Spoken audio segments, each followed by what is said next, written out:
Il était une fois, dans la ville animée de Lagos, une famille très riche et célèbre, la famille Thornton. Le père, Luke Thornton, et la mère, Elara Thornton, étaient des chefs d'entreprise très occupés. Ils avaient beaucoup de travail et voyageaient souvent à travers le monde pour leurs affaires. Ils vivaient dans une grande et belle maison, mais malgré la splendeur de leur demeure, il y avait une tristesse palpable. Leur fille unique, Élise, était souvent seule. Âgée de 15 ans, Élise était intelligente et indépendante, mais ses parents étaient rarement à la maison. Elle était gardée par Clara, la gentille gouvernante. Clara était attentionnée, mais elle ne pouvait pas remplacer l'amour des parents d'Élise. Depuis son plus jeune âge, Élise avait appris à se débrouiller seule. Elle aimait imaginer des aventures où elle était l'héroïne courageuse. En grandissant, elle ressentait de plus en plus l'absence de ses parents. L'adolescence apportait de nouveaux défis, et Élise se sentait souvent perdue et incomprise. Pour exprimer son mal-être, elle commença à se rebeller. Elle sortait la nuit en cachette, fréquentant des endroits où elle n'aurait pas dû être. Elle rentrait souvent très tard, parfois même au petit matin. Un soir, alors qu'elle se promenait dans les rues de Lagos, Élise rencontra un groupe de jeunes qui se sentaient comme elle. Avec eux, elle trouva des amis qui comprenaient ses frustrations. Mais ces nouveaux amis l'entraînèrent dans des activités dangereuses, ils fumaient et buvaient de l'alcool. « Goûte ça, ça ne te fera aucun mal », lui dit un ami en lui tendant une bouteille. Pour la première fois, à 15 ans, Élise but de l'alcool, et cela devint une habitude. Les jours suivants, elle participa à de nombreuses fêtes et se mit dans des situations risquées. Ses notes à l'école baissèrent, et son comportement devint de plus en plus difficile à gérer. Clara, très inquiète, essaya de parler à Élise, mais celle-ci ne voulait rien entendre. Ainsi, la fille sage et intelligente se retrouva perdue dans un tourbillon de rébellion et de mauvaises décisions. Malgré leurs emplois du temps chargés, Luke et Elara trouvaient souvent un moyen de revenir à Lagos quelque temps avant de repartir pour leur voyage. De retour d'un voyage, ils remarquèrent rapidement l'attitude différente de leur fille. Élise était plus distante, ses yeux reflétaient une fatigue inhabituelle, et elle semblait constamment sur les nerfs. Un jour, une dispute éclata entre Élise et sa mère. Elara avait découvert une bouteille d'alcool vide dans la chambre de sa fille. Confrontée à cette découverte, Élise se montra insolente et insultante envers sa mère. « Comment oses-tu fouiller dans mes affaires? Tu n'es jamais là, tu ne comprends rien à ma vie. » cria Élise, ses yeux lançant des éclairs de colère. Elara, choquée par la virulence des paroles de sa fille, tenta de rester calme. « Élise, je m'inquiète pour toi. Ce n'est pas normal de trouver ce genre de choses dans ta chambre. Que se passe-t-il? » Mais Élise rétorqua, « Rien de ce que tu peux comprendre. Tu ne penses qu'à ton travail, tu n'as jamais de temps pour moi. » Luke et Elara étaient désemparés. Ils se rendaient compte de la profondeur de la détresse de leur fille. Malgré leurs efforts pour rester à Lagos et passer plus de temps avec elle, Élise continuait à sortir la nuit, se mêlant à des compagnies douteuses et s'engageant dans des comportements de plus en plus autodestructeurs. La situation semblait sans issue. Les tensions dans la maison étaient palpables, et chaque tentative de dialogue se terminait par une dispute. Clara, la gouvernante, essayait de soutenir Élise autant qu'elle le pouvait, mais même elle était dépassée par l'ampleur du problème. Un jour, Elara reçut la visite d'une vieille amie, Madame Hélène, accompagnée de son fils, Gabriel. Dès leur arrivée, Madame Hélène remarqua l'attitude étrange d'Élise. La jeune fille était distante, fuyait le regard de ses parents et semblait toujours sur la défensive. Inquiète, Madame Hélène aborda le sujet avec Elara. « Elara, j'ai remarqué que ta fille semble très perturbée. Tu te souviens de mon fils Gabriel? Il avait traversé une période difficile lui aussi. » Elara hocha la tête, se souvenant vaguement des problèmes que Gabriel avait eus dans le passé. Madame Hélène continua, « Nous avons trouvé une solution qui a vraiment aidé. Nous l'avons envoyé dans un pensionnat de renom, connu pour redresser les enfants même les plus rebelles. regarde Gabriel maintenant, il est devenu doux comme un agneau. Et Lara écouta attentivement. Quel est le nom de ce pensionnat? Demanda T.L. Madame Hélène répondit, il s'appelle l'Institut Sainte-Mathilde. Ils ont des éducateurs formidables et une discipline bienveillante. La directrice, Sœur Madeleine, est très respectée et sait comment gérer les jeunes en difficulté. Et Lara réfléchit à cette suggestion. Elle se dit que peut-être l'Institut Sainte-Mathilde pourrait offrir à Élise l'encadrement et le soutien dont elle avait tant besoin. Et Lara observa Gabriel, un jeune homme poli et respectueux, rien à voir avec le souvenir de l'adolescent rebelle qu'elle avait connu autrefois. Cette transformation donna de l'espoir à Lara. Elle décida d'en discuter avec Luc et de rencontrer les responsables de ce pensionnat. Après avoir parlé avec Luc, ils prirent la décision difficile mais nécessaire d'inscrire Élise dans ce pensionnat. Élise, bien sûr, était farouchement opposée à l'idée. Vous voulez m'envoyer loin encore une fois. Vous montrez que vous ne voulez pas de moi. Cria T.L., sa voix tremblant de colère et de douleur. La décision fut prise rapidement malgré l'opposition farouche d'Élise. Luc et Lara, bien que souvent absents, voulaient le meilleur pour leur fille. Ils étaient terrifiés par le chemin qu'elle semblait emprunter et savaient qu'une intervention drastique était nécessaire. Non, je n'irai pas. Vous ne pouvez pas me forcer? Protesta Élise, les larmes coulant sur ses joues. Vous ne faites que m'abandonner encore une fois. Et Lara répondit d'une voix douce mais ferme, Élise, ce n'est pas un abandon. Nous faisons cela parce que nous t'aimons et que nous voulons que tu sois en sécurité et heureuse. Le pensionnat peut t'aider à retrouver le bon chemin. Luc ajouta, nous avons parlé à Madame Hélène et à Gabriel. Ils ont traversé des moments similaires et ont trouvé de l'aide là-bas. Nous croyons que cela peut aussi t'aider. Malgré ses protestations et ses larmes, Élise fut envoyée au pensionnat. Le jour de son départ, l'ambiance était lourde et chargée d'émotions. Clara, la gouvernante, serra Élise dans ses bras, lui promettant que tout irait bien. À son arrivée, Élise découvrit que le pensionnat était un endroit sinistre et mystérieux, perché au cœur d'une forêt dense. L'internat semblait presque fusionner avec son environnement, ses murs de pierre se fondant avec les troncs noueux et les branches entrelacées des arbres centenaires. L'air était chargé d'une énergie oppressante, comme si les murs eux-mêmes murmuraient des histoires sombres et des secrets oubliés depuis longtemps. À l'intérieur, les pièces étaient grandes mais froides, avec des plafonds hauts et des fenêtres étroites qui laissaient passer peu de lumière. Les dortoirs étaient alignés avec des lits en fer forgé, chacun équipé de draps blancs immaculés mais sans aucune décoration personnelle. Les lits étaient si alignés et uniformes qu'ils donnaient l'impression d'une armée de soldats au repos. Les dortoirs, séparés par sexe, étaient surveillés par des religieuses qui veillaient au respect du silence et de la discipline. Les enfants n'avaient que peu de temps pour eux-mêmes, et la routine quotidienne était stricte, lever à l'aube, prière matinale, cours intensifs, repas frugaux, et enfin le coucher sous une surveillance constante. Sœur Madeleine, la sœur supérieure de l'internat, était une femme d'une soixantaine d'années, grande et légèrement corpulente, avec un visage marqué par les années de rigueur et de discipline. Ses cheveux gris étaient toujours tirés en un chignon serré, et son regard bleu péressant semblait pouvoir lire dans les pensées des enfants. Elle portait en permanence un chapelet noir autour de sa ceinture, ses doigts jouant parfois nerveusement avec les perles lorsque quelque chose ne lui plaisait pas. Sœur Madeleine parcourait les couloirs du pensionnat comme une ombre silencieuse, ses pas résonnant de manière sinistre sur les sols en pierre. Sa présence imposait une autorité incontestable, et les élèves se figeaient de peur lorsqu'elle apparaissait soudainement.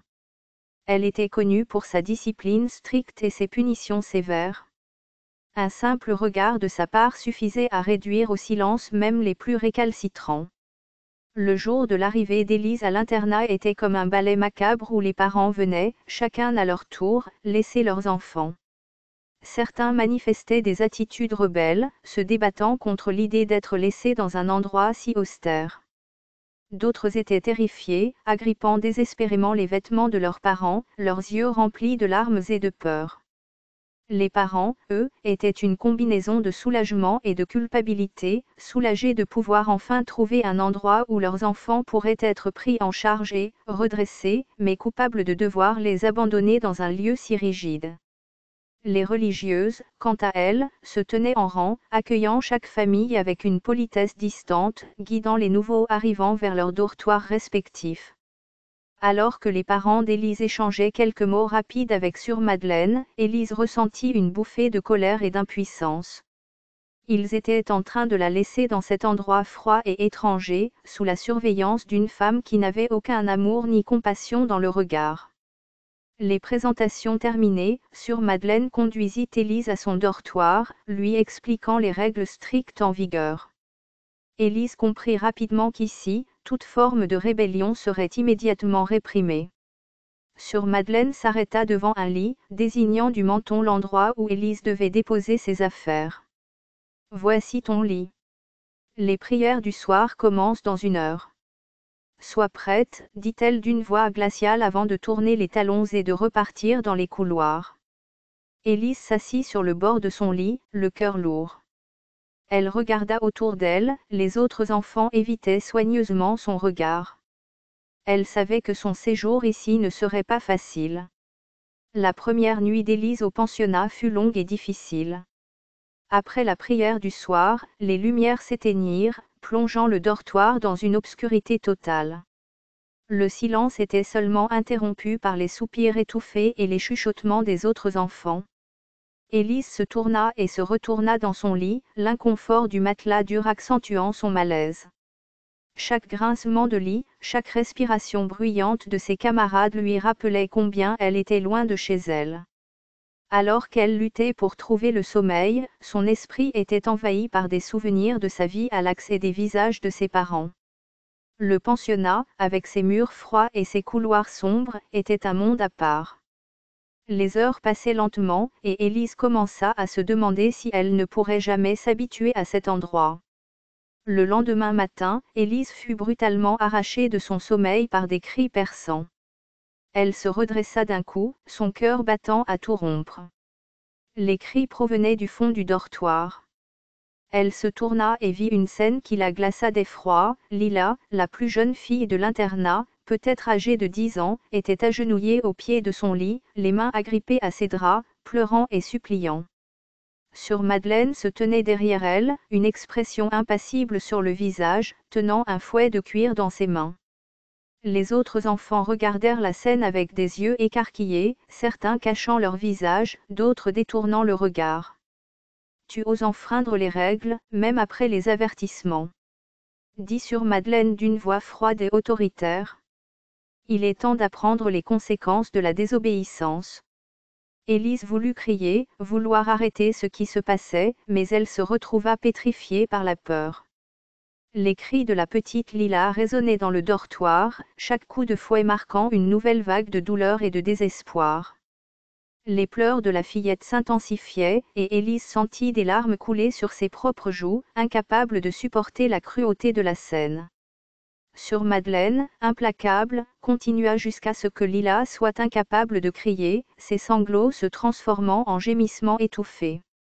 Finalement, elle se tourna vers les autres enfants, son regard glacial balayant le dortoir. « Que ceci serve de leçon à tous, dit-elle d'une voix impassible. Il y a des règles ici, et elles doivent être respectées. Toute forme de désobéissance sera punie de manière appropriée. » Puis, sans un mot de plus, elle tourna les talons et quitta le dortoir, laissant derrière elle un silence lourd et oppressant. Les enfants restèrent figés, le choc de ce qu'ils venaient de voir les empêchant de bouger ou de parler. La matinée continua dans une ambiance lourde et morose. Les enfants se levèrent en silence, jetant des regards inquiets autour d'eux. Les lits furent dressés de façon militaire, chaque enfant apeuré scrutant minutieusement son lit à la recherche de la moindre imperfection. Le petit déjeuner fut pris dans le réfectoire austère, sous la surveillance stricte des religieuses. Élise, encore sous le choc, mangeait mécaniquement, ses pensées tournant autour de la jeune fille fouettée.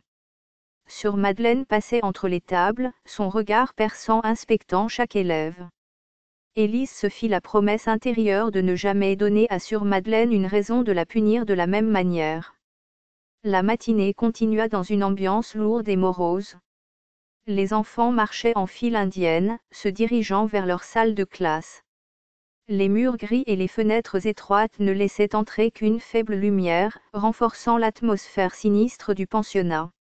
Élise se sentait oppressée par le silence tendu et les regards fuyants de ses camarades. Les leçons étaient données par des religieuses tout aussi sévères que Sœur Madeleine. Élise, assise à son pupitre, tentait de se concentrer, mais ses pensées revenaient sans cesse à la scène du matin. Le souvenir des coups de fouet et des cris de la jeune fille la hantait, la remplissant d'un sentiment d'impuissance et de révolte. Pendant la pause de midi, Élise se trouva seule dans la cour, observant les autres enfants jouer en silence ou se parler à voix basse. Elle avait le regard fixé sur Lila, la petite fille fouettée du matin.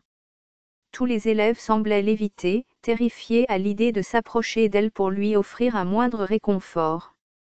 Élise, prise d'empathie pour la jeune fille, s'empressa d'aller la réconforter, mais avant qu'elle n'ait fait un pas, elle entendit une voix derrière elle dire « Tu ne devrais pas. Je te le déconseille. » C'était Léo, un garçon rebelle qu'elle avait remarqué plus tôt. Il semblait différent, avec une lueur de défi dans les yeux. Léo s'approcha d'elle et, après s'être assuré que personne ne les écoutait, murmura « Ici, il est interdit d'avoir de l'empathie.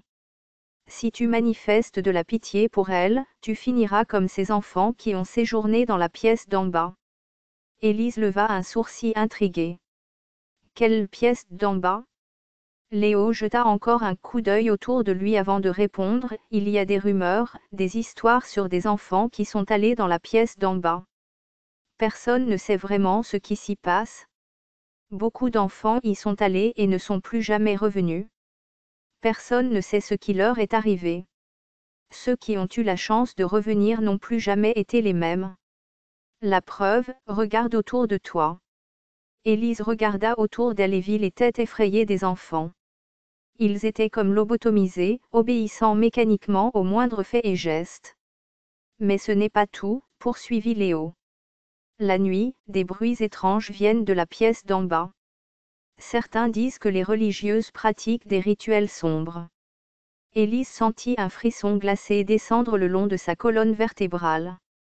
L'idée que les religieuses, avec leurs visages sévères et leurs airs impassibles, puissent être impliquées dans quelque chose d'aussi sinistre la terrifiait. Pourtant, elle ne pouvait pas ignorer Lila, assise seule et tremblante dans un coin de la cour. « Je ne peux pas la laisser comme ça, » dit Élise, déterminée. « Elle a besoin de nous. » Au fil des mois, Lila et Élise développèrent une relation amicale. Lila semblait enfin retrouver le sourire grâce à la présence réconfortante d'Élise. Les deux filles passaient de plus en plus de temps ensemble, se soutenant mutuellement dans cet internat hostile. Élise découvrit peu à peu l'histoire de Lila. À l'âge de 5 ans, Lila avait été placée au pensionnat par sa tante après le décès tragique de ses parents dans un accident de voiture. La petite fille avait été brisée par cette perte, et l'environnement strict et froid du pensionnat n'avait fait qu'aggraver sa tristesse. Mais avec Élise à ses côtés, Lila commençait à guérir. Elles partageaient des confidences sous les couvertures, se racontant leurs peurs et leurs rêves. Élise trouvait en Lila une sûre qu'elle n'avait jamais eue, tandis que Lila voyait en Élise une lumière dans l'obscurité de son quotidien. Les jours passaient au pensionnat, et Élise et Lila se conformaient aux règles strictes de l'établissement, se souvenant à chaque fois des avertissements de Léo concernant la pièce d'en bas. Leur quotidien était rythmé par les prières, les cours et les moments de récréation sous la surveillance constante des religieuses. Malgré cela, leur amitié se renforçait de jour en jour, devenant un refuge précieux dans cet environnement oppressant. Léo, quant à lui, continuait à les observer de loin, toujours méfiant et vigilant. Il avait ses propres méthodes pour éviter les soupçons et rassembler des informations. Il partageait parfois ses découvertes avec Élise et Lila, leur offrant des conseils pour naviguer dans les méandres des interdictions et des secrets de l'orphelinat. Un jour, tout changea brusquement. Lila disparut. Ce matin-là, Élise se réveilla pour trouver le lit de Lila vide. Inquiète, elle parcourut le dortoir des yeux, espérant la voir quelque part, mais il n'y avait aucune trace d'elle. Son cœur battait la chamade tandis qu'elle se précipitait vers Léo pour lui annoncer la nouvelle. Les camarades de dortoir la regardaient, mais personne ne voulait vraiment lui répondre. Elles étaient trop effrayées, les visages pâles et les regards fuyants en disaient long sur la terreur qui régnait parmi les enfants. Léo, cependant, ne semblait pas étonné. Il plissa les yeux et posa une main rassurante sur l'épaule d'Élise. « Calme-toi, Élise. Il se peut qu'elle ait eu une urgence familiale ou qu'elle ait reçu une permission de sortie de la supérieure.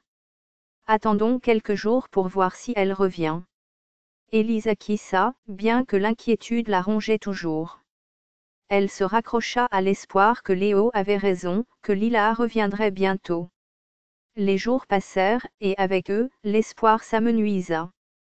Chaque matin, Élise se réveillait en jetant un regard anxieux vers le lit vide de Lila, espérant y trouver son amie. Mais le lit restait vide, et personne ne savait où elle était.